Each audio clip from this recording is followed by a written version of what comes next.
Have you ever wondered what it truly means to know someone? Not just knowing about them, but sharing in their joy, their suffering, their very heartbeat. This was the longing of one man who underwent one of the most radical spiritual transformations in history, the Apostle Paul. Picture this, a man once known for persecuting Christians, breathing threats and violence, now writing with tender vulnerability. I want to know Christ, yes, to know the power of his resurrection and participation in his sufferings. Philippians 3:10. These aren't the words of a man chasing comfort. They are the cry of a heart pursuing the deepest possible intimacy with Jesus. To grasp the weight of these words, we must revisit the world of the first century. Paul, originally Saul of Tarsus, had everything: a privileged upbringing, elite education under Gamaliel, Roman citizenship, religious prestige. He was zealous, intellectual, and rising fast in the ranks of Jewish leadership. But all of it changed on the road to Damascus. A blinding light, a divine voice, 3 days of blindness and then rebirth. The man who once hunted Christians became the very ambassador of the gospel, yet this transformation wasn't instant perfection. It was the beginning of a lifetime pursuit, to know Christ. But what does it mean to know Christ, really? For Paul, it wasn't about doctrinal mastery or religious routine. It was about shared experience. He didn't just want resurrection power, he wanted to understand Jesus so fully that he could identify with his pain. Think about it, don't we feel closest to those who have walked through the same valleys as us? Shared suffering forms sacred bonds. Paul wanted that depth with Christ. His life proved it. He faced unimaginable hardship. According to 2 Corinthians 11, he was flogged 5 times, beaten with rods 3 times, stoned once, shipwrecked 3 times. He endured hunger, cold, betrayal, and constant danger.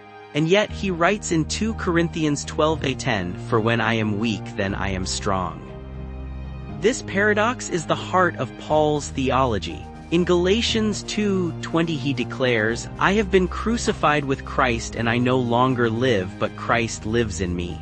His sufferings weren't meaningless. Each one brought him closer to the heart of the one who also suffered willingly, redemptively, and lovingly.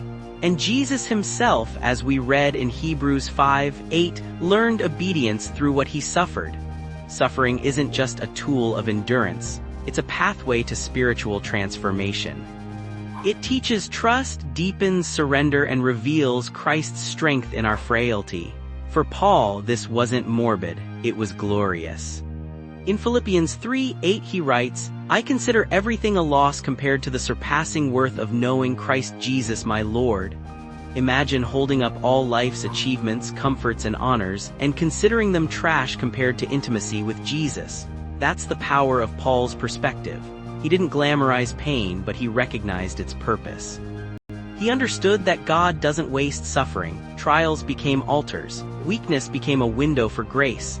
Paul's pain didn't distance him from Christ, it drew him into communion. And this perspective wasn't just for him.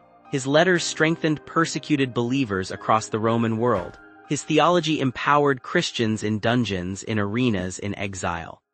And today, in places where faith still costs everything, Paul's words remain a lifeline of hope. What about us? In a world obsessed with comfort and ease, Paul's message is a wake-up call. Authentic Christianity isn't about avoiding difficulty. It's about discovering Jesus in the midst of it. When we face illness, loss, rejection, or hardship, the world says escape, but Christ invites us to press in. The power of resurrection is real, but it often flows through the fellowship of suffering. Paul's life challenges us. Do we really want to know Christ? Not just learn about him, not just admire him, but truly know him through every season, every wound, every joy. Because in knowing him, we gain everything. When we lose what doesn't last, we gain what can never be taken. So today, let Paul's words echo deep in your soul. I want to know Christ, not just in triumph, but in tears, not just in healing, but in heartbreak.